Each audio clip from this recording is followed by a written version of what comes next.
Kilalanin si Jesus sa harap ng mga tao. Sinabi ng Panginoong Jesus, ang bawat kumikilala sa akin sa harapan ng mga tao ay kikilalanin ko rin sa harapan ng aking Ama na nasa langit. Ang pagkilala kay Jesus ay pagsasabibig na siya ay nabatay para sa ating kasalanan ayon sa kasulatan, inilibing at ng ikatlong araw ay binuhay mula sa mga patay ayon sa kasulatan.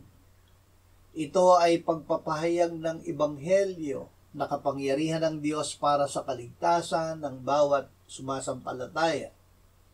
Ipahayag natin ang Ebanghelyo upang ang makarinig ay sumampalataya sa kanyang puso na si Jesus ay binuhay ng muli ng Ama, at ipahayag ng kanyang labi na siya ay Panginoon at sa gayon ay maligtas.